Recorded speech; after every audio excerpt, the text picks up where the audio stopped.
नमस्कार दोस्तों, आज का खुलासा न्यूज में आपका स्वागत है। मैं हूं नदीम अहमद और आइए डालते हैं एक नजर 26 जून की खबरों पर।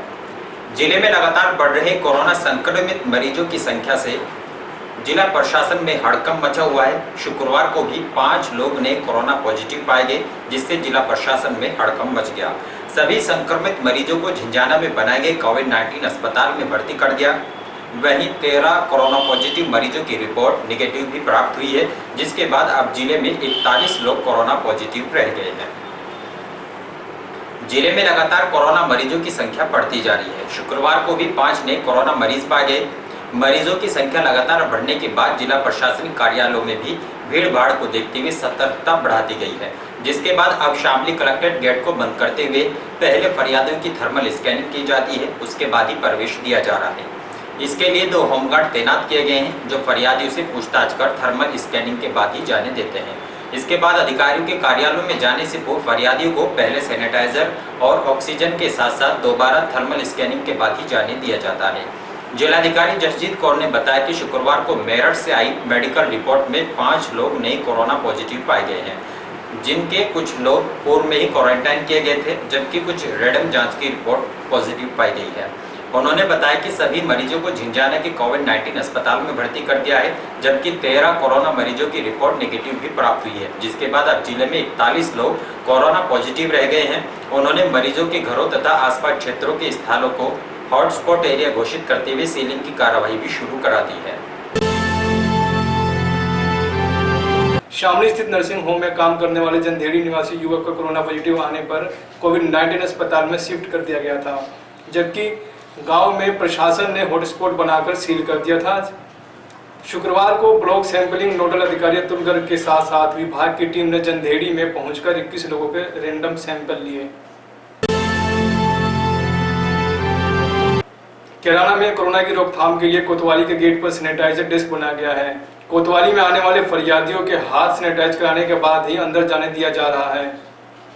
कोतवाली में एक फरियादी के साथ कई लोग अंदर जाकर सोशल डिस्टेंसिंग का उल्लंघन कर रहे थे, जिस कारण कोतवाली के अंदर कोरोना संक्रमण फैलने का खतरा बना हुआ था, जिसको देखते हुए एसपी विनीत जायसवाल के निर्देशन पर कोतवाली गेट पर सैनिटाइजर डेस्क बनाया गया है, जहां पर पुलिसकर्मी बैठकर आने वाले फरियादियों के पहले हाथ सैनिटाइज करेंगे तथा बाद में आने का कारण पूछने पर केवल एक ही फरियादी को अंदर जाने दिया जाएगा। कोतवाली प्रभारी यशपाल धामा ने बताया, हाथ सैनिटाइज होने के बाद ही मास्क पहनने वाले फरियादी को अंदर भेजा जा सकेगा। कोरोना संकट के इस दौर में भारत की अर्थव्यवस्था को सुधारने के आत्मनिर्भर भारत योजना को लागू किया गया है। उसी के क्रम में आज आत्मनिर्भर उत्तर प्रदेश रोजगार अभियान का शुभारंभ प्रधानमंत्री द्वारा मुख्यमंत्री योगी आदित्यनाथ की मौजूदगी में डिजिटल माध्यम से किया गया, जिसका प्रदेश के सभी जनपदों के कॉमन सर्विस सेंटरों के माध्यम से सीधा प्रसारण कर आम जनमानस के मध्य सामाजिक दूरी का पालन करते हुए लाइव वेबकास्ट किया गया। कोरोना संकट के इस दौर में अपने गांव लौटे करीब 30 लाख प्रवासी कामगारों को मदद पहुंचाने और उन्हें रोजगार की मुख्य धारा से में जोड़ने के साथ साथ स्थानीय उद्यमिता को बढ़ावा देने के उद्देश्य से इस अभियान को चलाया जा रहा है। उपरोक्त के क्रम में जनपद शामली के कुल 54 केंद्रों से 275 नागरिकों ने कार्यक्रम का लाइव प्रसारण देखा। बताते चले कि इन्हीं कॉमन सर्विस सेंटरों के माध्यम से स्थानीय नागरिकों को कोरोना महामारी काल में विभिन्न प्रकार की आवश्यक सेवा सहयोग डिजिटल माध्यम से प्रदान की जा रही है। जिला प्रबंधक आंचल संगल ने बताया कि इन प्रवासी मजदूरों को ध्यान में रखते हुए सीएससी केंद्रों के माध्यम से आज विभिन्न प्रकार के कौशल विकास समेत अन्य ऑनलाइन प्रशिक्षण कार्यक्रम संचालित करने के साथ साथ ग्रामीण नौकरी वेबसाइट के माध्यम से इनका पंजीकरण कर इन्हें स्थानीय स्तर पर रोजगार प्राप्त करने में सहयोग भी किया जा रहा है। वहीं अपना स्वरोजगार के इच्छुक कामगारों को एमएसएमई योजना अंतर्गत पंजीकरण कराकर इनके लिए ऋण लिए जाने में मदद कर रहे हैं। साथ ही श्रमिकों के सरकारी लाभार्थी योजना का लाभ लिए जाने हेतु आवश्यक श्रमिक पंजीकरण भी इन्हीं कॉमन सर्विस सेंटरों के माध्यम से किया जा रहा है। साथ ही श्रमिकों के सरकारी लाभार्थी योजना का लाभ लिए जाने हेतु आवश्यक श्रमिक पंजीकरण भी इन्हीं कॉमन सर्विस सेंटरों के माध्यम से किया जा रहा है। कोरोना महामारी काल में इन केंद्रों पर ग्रामीणों द्वारा काफी प्रशंसा की जा रही है।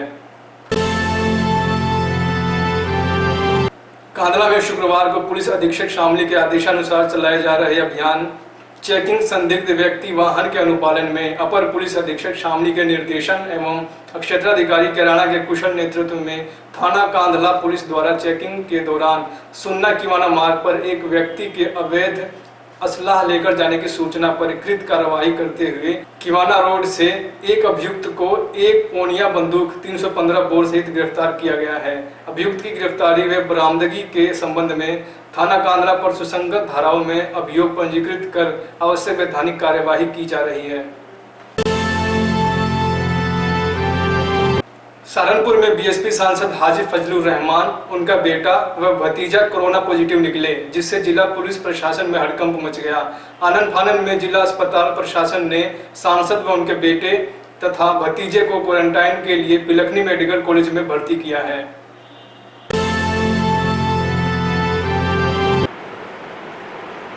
Samajwadi party Mulayam Singh Yadav youth brigade के पदाधिकारियों ने पेट्रोल डीजल के बढ़ते दामों को वापस लिए जाने की मांग को लेकर प्रदेश के राज्यपाल को संबोधित एक ज्ञापन जिलाधिकारी शामली को सौंपा।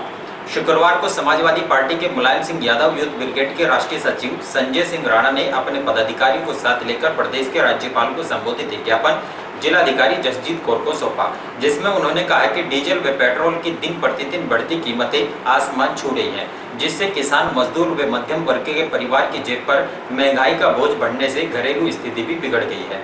किसान डीजल के बढ़ते हुए दामों से परेशान हो चुका है, जिससे जीवन यापन करने में भारी परेशानियों का सामना करना पड़ रहा है। उन्होंने कहा कि पेट्रोल डीजल की बढ़ी हुई कीमतों को वापस लिया जाए और पेट्रोल को जीएसटी के दायरे में रखा जाए। इसके अलावा उन्होंने 21 जून को सोशल मीडिया पर वायरल हुई वीडियो के माध्यम से बंदोबस्त अधिकारी चकबंदी जनपद अमरोहा नितिन चौहान द्वारा मुलायम सिंह यादव और रामगोपाल यादव से अभद्र टिप्पणी करने पर मामले में जांच कर कठोर कार्रवाई किए जाने की मांग की है। उन्होंने कहा कि दोनों नेताओं पर की गई अभद्र टिप्पणी से कार्यकर्ताओं में रोष व्याप्त है, जिस कारण उक्त अधिकारी के खिलाफ मुकदमा दर्ज करते हुए उसको बर्खास्त करने की कार्रवाई पर अमल किया जाए। आज हम समाजवादी पार्टी की तरफ से ज्ञापन देने के लिए आए हैं। हमने 2 ज्ञापन देने का डीएम साहब को आज वो किया है समाजवादी पार्टी की तरफ से। पहला ज्ञापन हमारा माननीय हमारे जो नेता हैं आदरणीय मुलायम सिंह यादव जी और प्रोफेसर रामगोपाल जी को जो अभद्र टिप्पणी की गई है बंदोबस्त अधिकारी नितिन चौहान जो अमरोहा जिले से हैं उन्होंने की गई है, उनके खिलाफ कड़ी कार्रवाइयों में बर्खास्त हो, उसके बारे में ज्ञापन देना है। दूसरा ज्ञापन हमारा पेट्रोल और डीजल की बढ़ती हुई कीमतों को है, जिससे किसान और मजदूर गरीब सब परेशान हैं और इस पेट्रोल और डीजल को जीएसटी के दायरे में लाया जाए, ये हमारी मांग है समाजवादी पार्टी की और इनके रेट वापस लिए जाए। इस ज्ञापन को लेकर हम यहाँ पर और राष्ट्रीय लोकदल के पदाधिकारियों ने पेट्रोल डीजल की बढ़ती कीमतों के विरोध में पार्टी कार्यालय से भैंसा बुग्गी पर सवार होकर मार्च निकाला और शामली कलेक्ट्रेट पहुंचकर जिलाधिकारी को ज्ञापन देकर बढ़ती हुई कीमतों को वापस लिए जाने की मांग की है। शुक्रवार को राष्ट्रीय लोकदल के जिलाध्यक्ष योगेंद्र सिंह चेयरमैन के नेतृत्व में रालोद कार्यकर्ताओं ने पार्टी कार्यालय से भैंसा बुग्गी पर सवार होकर बढ़ती पेट्रोल और डीजल की कीमतों के प्रति रोष व्यक्त किया।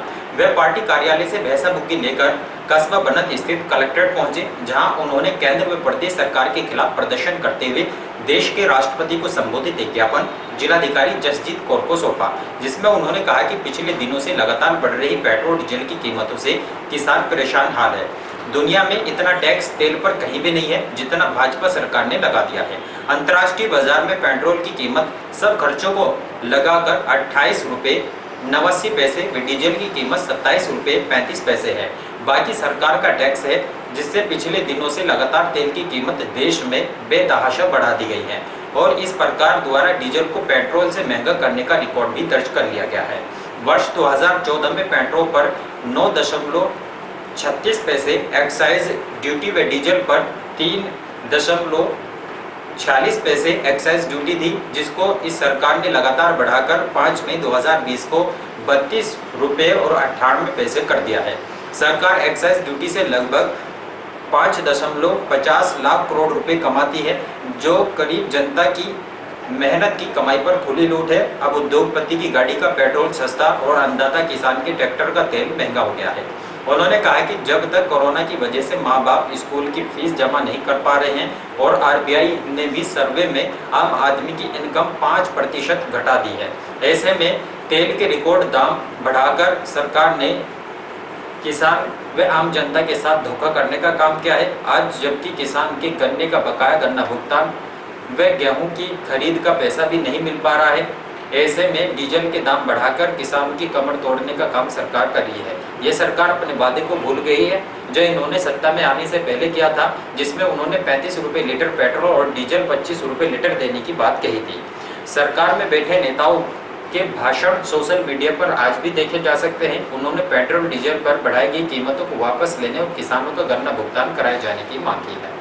आज महामहिम राष्ट्रपति जी ज्ञापन देने आए डीएम साहब के माध्यम से। जो अभी 20 दिन से डीजल पेट्रोल के दाम बढ़े हैं, उधर कोरोना की महामारी चल रही है, उधर बेहताशा डीजल पेट्रोल के दाम बढ़ गए, बल्कि डीजल के तो पेट्रोल से भी ज़्यादा हो गए देश के अंदर। उसको लेकर हम लोग ज्ञापन देने आए हैं। आज हालात किसान की इतनी नहीं है कि ट्रैक्टर में डीजल ही काम करता है। किसान भी यहाँ बहुत छूट चुका है, न गन्ने का भुगतान उसको मिल रहा है, न गेहूँ के पैसे मिल रहे हैं। इसलिए महामहिम के नाम से ज्ञापन हम लोग दे रहे हैं।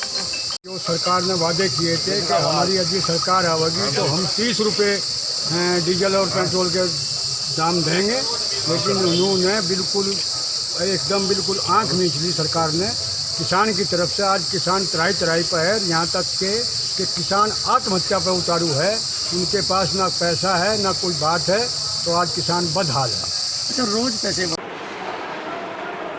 शुक्रवार को क्रांति सेना के पदाधिकारियों ने डीएम को ज्ञापन देकर प्राइवेट नर्सिंग होम के डॉक्टरों पर ओपीडी कार्य बंद कर इमरजेंसी के नाम पर नागरिकों से अवैध वसूली करने का आरोप लगाया है। उन्होंने मामले में जांच कर उक्त डॉक्टरों के खिलाफ कार्रवाई किए जाने की मांग की है। शुक्रवार को क्रांति सेना के वरिष्ठ नेता संजय कुमार वत्स ने जिलाधिकारी शामली जसजीत कौर को ज्ञापन सौंपा, जिसमें उन्होंने कहा कि उत्तर प्रदेश सरकार ने कोरोना के चलते संपूर्ण उत्तर प्रदेश के लॉकडाउन के तहत केवल जरूरी काम के लिए ही घर से बाहर निकलने के लिए कहा है, लेकिन शामली शहर में प्राइवेट अस्पताल नर्सिंग होम के डॉक्टरों ने लूट मचा रखी है। उप डॉक्टरों ने ओपीडी कार्य बंद कर केवल इमरजेंसी कार्य ही शुरू कर रखा है, जिसमें मनमानी तरीके से डबल फीस वसूल कर नागरिकों का आर्थिक शोषण किया जा रहा है। उन्होंने उक्त मामले में जांच कराकर ऐसे नर्सिंग होम संचालकों के खिलाफ कठोर कार्रवाई कराए जाने की मांग की है। शुक्रवार को शहीदों के सम्मान में शुक्रवार का दिन शहीदों के सलाम दिवस के रूप में मनाया गया। इस दौरान कांग्रेसियों ने एकता पार्क में स्वतंत्रता सेनानियों की प्रतिमा के सामने 2 मिनट का मौन धारण कर शहीदों को श्रद्धांजलि अर्पित की। शुक्रवार को जिला कांग्रेस कमेटी द्वारा शहर के सहारनपुर तिराहा स्थित एकता पार्क में स्वतंत्रता संग्राम सेनानियों के सामने एक श्रद्धांजलि सभा का आयोजन किया गया, जिसमें उन्होंने राष्ट्रीय ध्वज को सलामी दी और प्रदेश अध्यक्ष अजय कुमार के निर्देश पर शुक्रवार को शहीदों को सलाम दिवस के रूप में मनाया गया। जिलाध्यक्ष दीपक सैनी ने बताया कि भारत चीन बॉर्डर पर शहीद हुए बिहार रेजिमेंट के 72 सैनिकों की स्मृति में आज भी श्रद्धांजलि सभा का आयोजन कर रहे हैं, जिसका उद्देश्य शहीदों को श्रद्धांजलि व राष्ट्र की रक्षा करने वाले सशस्त्र बलों को समर्थन के साथ साथ भाजपा सरकार से ये सवाल कर रहे हैं कि चीनी सेना द्वारा जिस भूमि पर कब्जा किया गया है उसको वापस कब लिया जाएगा। शहर कोतवाली पुलिस ने सख्ती के बाद जिले में अकारण घूमने वाले चालकों पर अंकुश लगा दिया है। कोतवाली प्रभारी सत्यपाल सिंह ने बिना मास्क के आने वाले लोगों पर कड़ी कार्रवाई करते हुए दर्जन भर वाहन चालकों के चालान काटे हैं। उन्होंने आगामी शनिवार को जिला प्रशासन द्वारा निर्धारित किए गए शेड्यूल में दुकानदारों से सहयोग दिए जाने की अपील की। उन्होंने चेतावनी दी कि यदि कोई भी व्यक्ति शासन के आदेशों का उल्लंघन करता है तो उसके खिलाफ कठोर कार्रवाई की जाएगी। शुक्रवार को शामली कोतवाली पुलिस ने शहर के विभिन्न स्थानों पर सघन चेकिंग अभियान चला। इस दौरान कोतवाली प्रभारी सत्यपाल सिंह ने स्वयं पुलिस फोर्स को साथ लेकर शहर के फव्वारा चौक, विजय चौक, शिव चौक, अजंता चौक आदि स्थानों पर एक कारण आने वाले लोगों से पूछताछ की। उन्होंने बिना मास्क तथा सड़कों पर टहलने निकले युवकों की जमकर खबर लेते हुए चालान भी काटे। इसके अलावा उन्होंने शहर के बड़ा बाजार, नया बाजार, गांधी चौक, कबाड़ी बाजार, Delhi road, Nehru market, railway road आदि स्थानों पर भ्रमण करते हुए जिला प्रशासन द्वारा शनिवार को दुकान खोलने के बारे में दिए गए शेड्यूल के बारे में जानकारी दी। उन्होंने कहा कि शनिवार को बाजार सवेरे 7 बजे से दोपहर 12 बजे तक ही खोले जाएंगे, जिसमें सभी व्यापारी व दुकानदार सहयोग दें। उन्होंने कहा कि कोरोना मरीज जिले में लगातार बढ़ते जा रहे हैं, जिससे सभी दुकानदार शासन प्रशासन की गाइडलाइन का पालन करें। उन्होंने कहा कि यदि कोई भी व्यक्ति गाइडलाइन का उल्लंघन करता पाया जाता है तो उसके खिलाफ कठोर कार्रवाई की जाएगी। और इन्हीं खबरों के साथ समाचार बुलेटिन यही समाप्त है। दीजिए इजाजत, नमस्कार।